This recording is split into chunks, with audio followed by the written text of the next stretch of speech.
good morning, good afternoon, good evening, depending on where you're watching, and welcome to the show with no name. Today we've got a message with an important, a show with an important message for you all today. We're bringing in a special guest who wants to open up the conversation to discuss mental health and, more importantly, suicide prevention. Sebastian has a powerful story in respect to that. I'll introduce him in a moment. So Adair isn't with me today, so I'm the show with no name and no co-host this morning, but that's okay. She's off doing other amazingly powerful things. And we started this program to highlight things that people are doing in their communities to help other people, and also people who are doing things to assist, not-for-profits, charities, and service clubs and other organisations in their communities, as well as just not just other people, but as well as other people. So they might be doing something to help their next door neighbour, or whoever it might be. And today's no different. So today we are bringing to you, we've got Sebastian here, who has started a movement. I'll get Sebastian to talk about it more in depth, because the story is incredibly powerful. So mental health and suicide prevention is the topic for the day. And Sebastian is the founder and editor-in-chief and almost naked CEO of Szebastian.com, Dreamaniacs, and please tell me if I've pronounced that incorrectly. It's phonetic, I know. And ActivelyBurnz, which is a wellness brand which is launching soon, and a PTSD, OCD, ADHD, clinical depression overcomer and advocate, and LGBTIQ voice for equality. A gender-fluid, non-binary individual who believes we all need to love, honour and inspire ourselves from within to dream big and make it happen for anything we are passionate about. And now a lot of that is a big part of why Sebastian has started the movement. And so without any further ado, welcome to the show. I'm just bringing Sebastian up. Welcome to the show. Thank you for joining me. Thank you for having me. And I actually cannot say in human words how important this is and how valuable this is for me. I'm absolutely honored to be part of this. Thank you. Absolutely. Thank you for joining me. Now, before we do go on, I would like to say, anybody watching, this is an extremely powerful and important message. Make sure the people that you know who need to see this do see this. Invite them to watch, share the message across. And if you do need help, we have put the phone numbers to Lifeline above if you need to reach out for support. They have the phone number support, but they've also got a text service as well. So the phone numbers are above. I think the text service is amazing because the younger generation feel more comfortable, and sometimes you can say things in text you can't say out loud. So if that's got to be your first point of contact to reach out for help, then definitely do. The numbers are above. So thank you for joining us today. We've been chatting, so Adair and I saw you in the Be Livers community. I knew absolutely nothing about you. I just loved the spelling of your name and started seeing you pop up on everyone's live broadcasts and things. And so excited to talk to you today. Now, let's go back to the beginning and share with everybody, how the Talk to Me movement started, or why it started. Sure. So let me actually begin with my name, and I know not everybody gets it right. It's actually Szebastian Onne, so I have a silent S. It's a common thing, so I just make sure people know, because for me, identity is important, and it is linked to the Talk to Me movement as well. That's why I'm starting with correcting my name. So Theoni, first of all, thank you for giving me this platform. I am excited because this is the first Australian thing I'm doing live. Despite being part of Australia all my life, I've always been doing broadcasting for people everywhere else in the world, but anything in Australia. So thank you for doing that. Now, Talk to Me actually begins with my history from the age of 7. So you can say, that this movement has everything to do with my life first. And that's how I began it all. I have been fortunate enough that my parents, my family were so supportive and so understanding that at the age of 13, when I told them I need to start something, I need to do something charitable, they were supportive. They understood that I'm not. It's just not. I'm not just being a child who has a hobby, who has seen something and want to do something, fancy. They realized I had a passion. I wanted to help people, and I wanted to share things, and I wanted to talk out. Unfortunate part is, until now, my parents had never known some things that I'm going to share today. So at the age of 7 and until the age of 13, I was uh, I was abused by a group of men every single day from 7 to 13, and these are men my parents trusted to take care of me. So I'm sorry, Mom. I've never told you this, and you yeah. So whenever she sees this, she's very tech savvy, so she is gonna see this. Um, I've shared this story before, but anonymously with a fake name on air on radio, but never actually done it in my name. So as a 7-year-old, I didn't understand what's going on. As a 13-year-old, I still had no answers what's going on. All I knew was it is all my fault. It is all my doing. I'm supposed to have this life. I'm supposed to live this way. And my parents, as I said, were very supportive, very open-minded, amazing people. So it was very, very confusing for me. On one hand, at my home, I had no restrictions. I had no stereotypes. I had no obligations to match. I just could be myself. And on the other hand, there was this group of men trusted by my family telling me I'm worthless, telling me this is what my life is supposed to be. Ooh, I'm shaking. So kind of making me realize every single day that, and I hope I can use these words, but I'm supposed to be a little bitch for them, and I'm supposed to serve them as I'm told. And as you can understand, as a 7-year-old, I had no idea what sex is. I had no idea why this is happening. I had no idea what's making me disgusted, what's making me upset, what's making me angry, what's something my parents would never make me do. Or I just couldn't imagine any of that, and I'm supposed to do that. And I was convinced by these people. That's how most of the abuse happens. People remind you of the shame that you'll bring on your family. That's the key strategy they use, which I realized many, not even years, I would say at least 2 decades later, that that's how I was manipulated. And I'm sorry, it is a little bit difficult to share, but I do want to, because that's how really Talk to Me started. And my parents were so amazing. They would talk about everything and anything. At age of 7, in the same year, I asked my father, what is homosexual? And I wasn't given a response that you're too young. I wasn't given a response that what are you talking about? My father said, why do you ask? And I said, I don't know. I read it somewhere and I think it's a bad thing. And my father said, no, it's not a bad thing. I just want to understand, how did you hear it? What are you curious about? And I'll help you.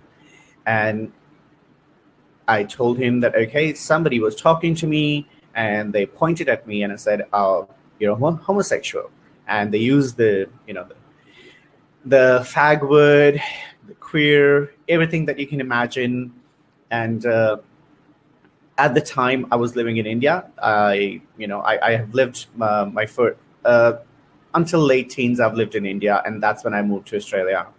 So those words were very, very alien to me. In my culture, now, yes, people know. At that time, these words were not known.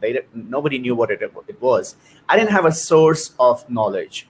And I was so surprised that my dad knew everything. So when I explained to him that this is how I found out, he simply asked me one question. do you feel men are more attractive or women? And while I didn't really understand what he meant, I just reacted and said, ew, women. I was 7. And I said, ew, women. And he's like, okay, let's have a chat. He explained to me, just like your mom and dad love each other. Sometimes it's 2 dads. Sometimes it's 2 moms. And, uh, I think for an Indian man and for living in that culture, he was a very, very forward person, Yeah, absolutely. way ahead of his times. So that made sense. But then this abuse started, and it kind of became very confusing for me, because according to what my dad taught me, according to what I understood, I'm supposed to be loved. I'm supposed to be in a connection with these people. And as far as I knew from my father, until I'm 16 or 18, it's supposed to be only, words, some gestures. So it was very confusing. And as I said, these men from day one convinced me, after first time forcing themselves upon me, that if I tell them, it's going to bring shame to my family. It will. The biggest thing that stopped me from sharing anything is that it's going to make my father look like he's not man enough. And growing up in society, not being a man enough, even as a child, even though my parents never said that, I heard it all the time. Boys don't cry. Be a man. So to me, it was like, no, I can't have my dad insulted. He's such a nice man. He's the best friend I have. It went on for, 6-7 years. It still gives me the shakes as I speak right now. And, as you grow, you kind of, especially when you are in that position and when you haven't spoken to anyone, you tend to keep it inside and you hide it, and you learn to black out. You make a choice to black out. I know people say, I can't remember, or, thing I have moved on, but you actually choose to black out. And that's what I did. I chose to forget it ever happened to me. Yeah. And sorry, go ahead. No, sorry. And as a 7-year-old, even though you obviously had an amazing relationship with your parents, and they were, like you said, culturally forward thinkers, and it's not the normal, especially 20 years ago. People may be more open culturally now, but 20 years ago, a lot happens in 20 years when it comes to acceptance. And so to have been able to have that conversation with your dad back then, I think is absolutely amazing. And if they are watching, I just think that they're absolutely incredible humans, just going on what you've told us now. But as a 7-year-old, you don't have the mental maturity to still be able to speak up and say, especially if they've told you, hey, if you talk about this, it's going to bring shame on your family. It's going to, and you have that respect for your dad, so you don't want to do that. So just, and you do hear a lot of people who have been through, I've spoken to people who have been in, no two people's positions are exactly the same, but people who have lived through abuse of one form or another, and they are too scared to speak up. And sometimes they don't speak up until they're in their 50s, or they never do. And so having, as a 7-year-old, being told, don't say anything because of, all the reasons that you said you were given,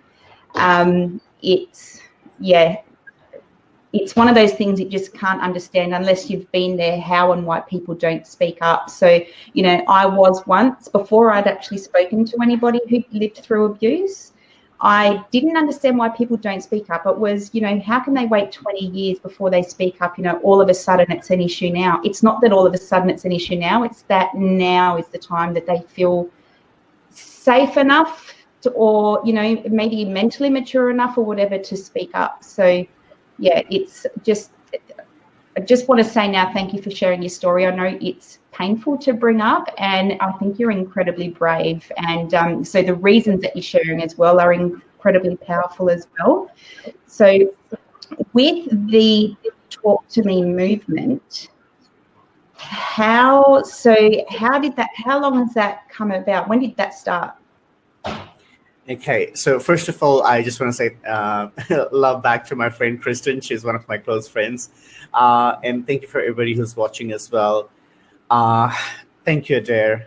So Talk to Me started around 6 years ago. First of all, I do want to give a disclaimer. We are not an organization. We are not a entity, business entity. We are all just 5 friends who just run an online page.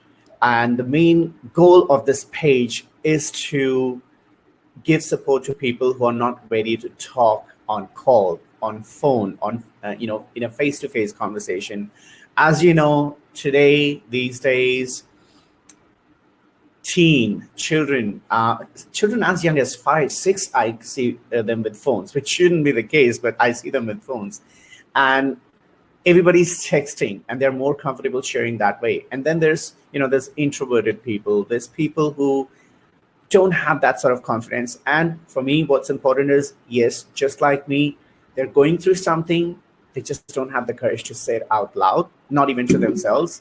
So text is a medium that helps them say it, kind of remain anonymous to a degree, and still be able to ask questions that they haven't been able to ask, still be able to express themselves and express their fears the way they have never done before. And that's why I called it the Talk to Me movement. When we started it, we called it No Suicide. But then it was confusing. And as time passed by, we realized this is really about encouraging people to talk and saying that I'm here, talk to me, and I will listen to you. Mm-hmm. So that's how the Talk to Me movement started around 6 years ago. It was just a page. It was just a few friends who have gone through similar things, just thinking, let's create a page. We are nobody. Nobody's going to recognize us. Nobody's going to know. But if we can help one person, especially teenager, not go through what we have gone through and have the strength to just share what is going on in their life, so we can just try and save them. And another reason this came was, so I'm just going to mention the name of somebody I called my little mobile brother. This young man called Ryan. I won't share the last name. So Ryan was around 15. He's in United States, and we're talking about at least one and a half decade ago. And he was chatting to me online, and really, one of those gay dating sites, chatting to me. And after 2 or 3 minutes, I realized he seems to be younger than he's claiming. And I questioned him, and I said, no, what's your real age? And I convinced him enough to open up to me. And he said, oh, I'm just 15, but I know I'm grown up enough and I can date and all that. And suddenly the person, me, who has gone through all of that, who has been abused, jumped in to rescue him and said, okay, first of all, let's get off this chat. Let's email. In those days, email was, more direct rather than like we didn't have Facebook chats and all that. It was just a website. So I said, first of all, we're getting out of this chat room. I want to talk to you by email. So we exchanged email back and forth. And I convinced him to never go on that chat again. And I said, you're too young. You can't be seeing, 20, 25, 30. And today, as I said, he's my little mobile brother. He calls me big mobile brother, and we have that relationship, and he's got a successful career and everything. That was another reason Talk to Me started, when I realized that it's so easy for, if I can say, perverts to, access kids, manipulate them. And I only saved one child. I don't know how many others are still being trapped. And that's when the first time the conversation started with my friends, and we started Talk to Me around 6 years ago. And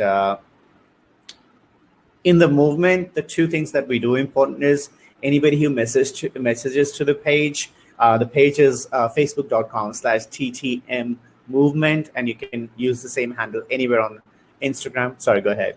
No, it's linked above. So we've got a link to the page in the blurb above. So please do visit and share it around with your friends, because you don't know who needs help. They might not be telling you they're suffering or they're going through stuff. You just don't know who needs help. So make sure the message gets out there. Absolutely. So they can just search TTM movement anywhere on social media, Instagram, Twitter, LinkedIn, everywhere, Facebook. It's all TTM movement, which stands for Talk to Me movement. And so what we do is anybody can message us. We will ask no questions. The first thing that we focus on is when somebody says, I want to kill myself. That's the most important most common opening line, Theoni. It's heartbreaking that, out of every 100 messages we get, 99 say, I want to kill myself. I want to die. Can you help me kill myself? It is heartbreaking. Every single time. We are very professional. We are very used to this. We are very well trained. Some of us are psychologists, life coaches. And yet, when you read that line, the first line says, how can I kill myself? Can you help kill me? I want to die. I don't want to live anymore. Your heart breaks. And this is exactly why we started with Talk to Me, what's going on. That's why we renamed the movement to Talk to Me, because it was more than just suicide. It was more than just, mental health. It was the conversation. So we said it so many times, Talk to Me, that we just realized we need to name it exactly that. And it's just amazing how many people really start with that, and we just say Talk to Me. It's like the first time they've heard it. They have not heard the statement, the phrase, talk to me. They have been told, oh, come on, get over it. Oh, you're just being depressed. Come on, go to the gym and you'll feel better. Cheer up. Things are going to get better. I understand. Look, I understand things are going to get better. I understand you're trying to encourage them and support them. But when somebody is going through what I went through and what I have seen so many others go through, you don't want lectures. You don't want to be told everything's going to be okay. Trust me, Theoni, when I say you're not interested in knowing whether everything is going to be okay. All you want to hear somebody says, talk to me. Talk to me. I'm here. To me, the word talk to me, the phrase talk to me says, I'm here to listen without judgment. I'm here to pay attention to what you're saying. And I've got all my time in the world just for you.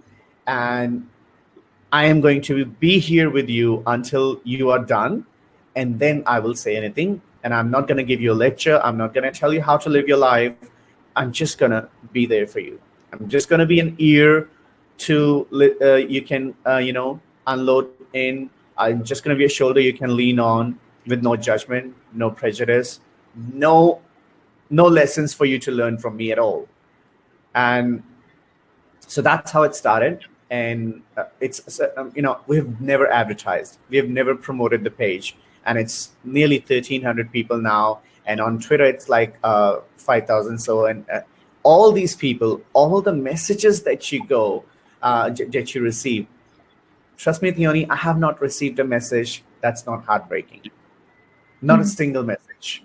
Even if somebody started with saying, thank you so much for running this, the next statement is, I wish somebody was there for me when this was happening. Yeah. And what is mind-boggling is 3,000 youth every day in this world take their life. 3,000 teenagers that we know of. That is the official statistic, who kill themselves, whether it's depression, whether it's abuse, whether it's poverty, whether it's something else going on in their life. That's just the number we know. We don't know the number who are not talking. We don't know the people who are not saying what they're going through. And Kathy, I absolutely agree. Hang in there. What does that really mean? Don't tell people. That's the first thing I say. Don't tell people what to do. If I'm coming to crying, don't tell me to stop crying. Don't tell me it's going to be okay. Ask me what's going on. That's going to have more power, more help, more support, because the first thing you're doing is telling me, I'm here to listen.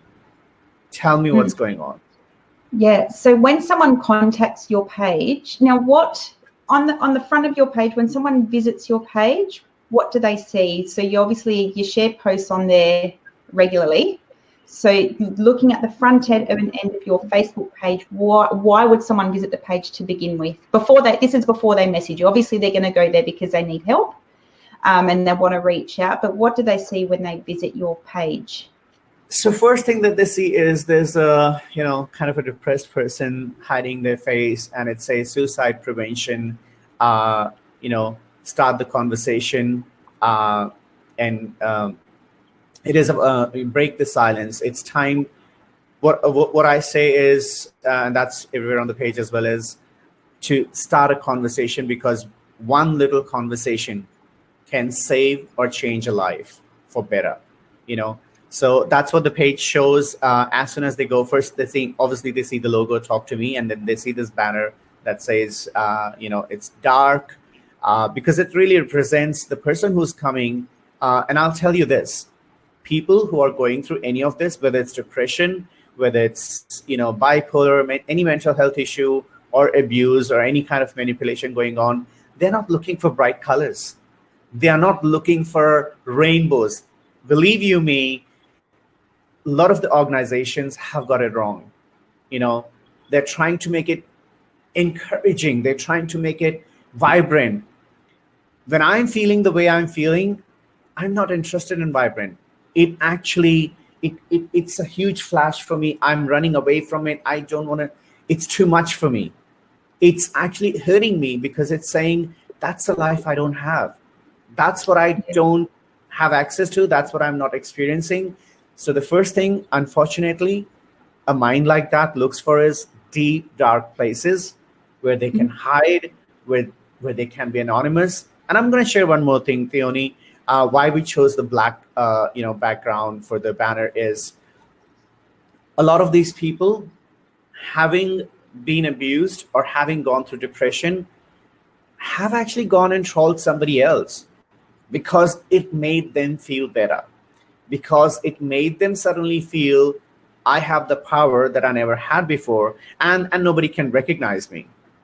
That's the double whammy, that instead of, I know we're going to wrap up very soon. So for that very reason, we made it dark. We made it something they can connect to. And that's how everybody starts with us. That's how they come. And people have actually, it's great you asked that. People have actually, commented on that yours is the only page I found where I didn't feel like I need to fit into your definition of support. You're ready to fit into mine. So that's how Talk to Me movement started. And that's why we do what we do. Yeah, and Kristen, that's exactly right. So sometimes you do just need someone to listen and not respond, because a big part of it can be that person just doesn't feel like they've been heard, and they might not be suffering with any kind of diagnosed form of depression, but they could be heading there. And feeling like you've been heard is a big difference. But when you respond and you tell them, well, you should do this and you should do that, it's not helpful. Absolutely. So, lectures never help. Trust me, lectures never help. Just listening helps. And as I say, Talk to Me is my hashtag in everything I go. So people can just search for a Talk to Me hashtag. And even when I'm every now and then posting things about this, all I say is talk to me. Sometimes all I post is hashtag talk to me and nothing else. And you know how many people reach out? That's all I say. I don't say why. I don't say what for. I just say talk to me, and people go, I needed somebody to talk to. Can you talk for a minute? And that's all I do. I just listen. And I just want to say, I'm not sure if I'm supposed to, but if anybody out there needs to talk, needs to reach out to me, just Search for @Szebastian Onne. So it's SZEBASTIANONNE @Szebastian Onne. Message me, guys. No matter how busy I am, even if I just say give me 5 minutes, I will talk to you. I will listen to you. And the one thing I do say, Theoni, is as soon as any of this conversation starts, the first thing I do is give them a lifeline number, because sometimes you don't know if they want to text, you don't know if they want to call.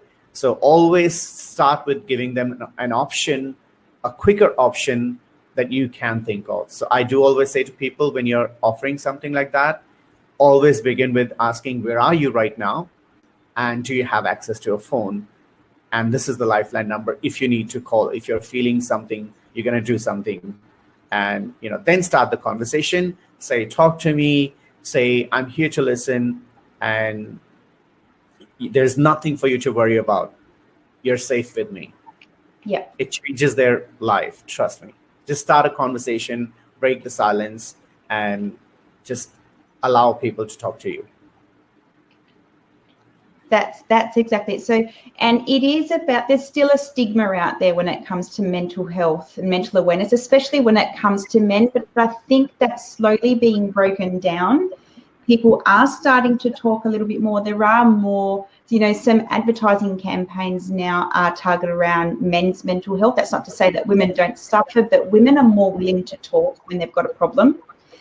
And so definitely do that. Now, if you are someone who needs help, definitely reach out to Szebastian on the Talk to Me movement page. The link is above in the blurb.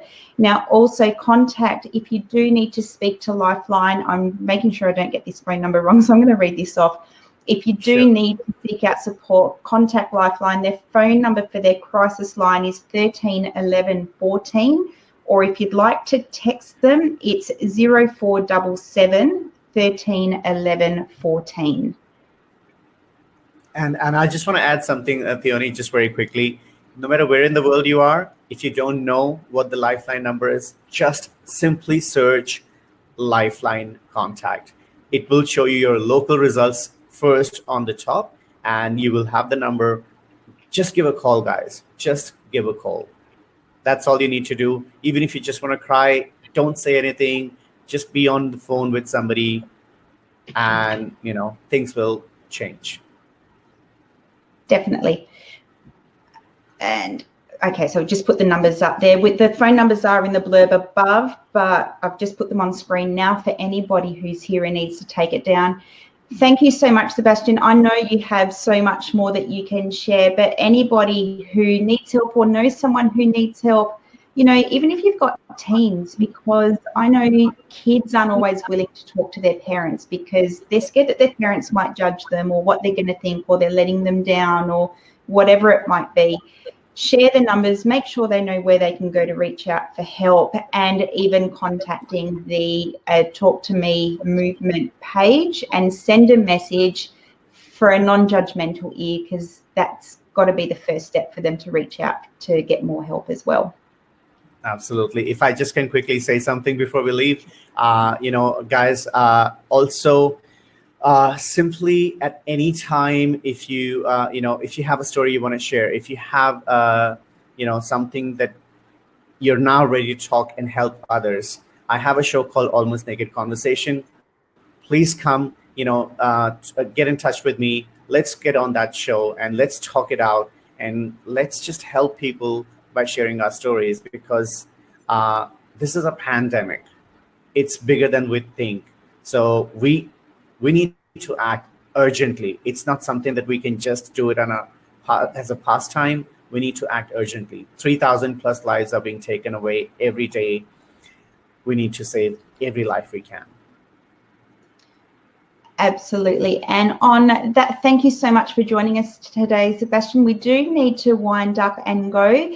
Now, anybody who, make sure you do, if you need support, if you need someone to talk to, make sure you do click on the links above, get in contact with Szebastian, and his team can help you, and we'll refer you on to the right places. If you're not sure where else you can turn to help, they do have a list of resources to help you out.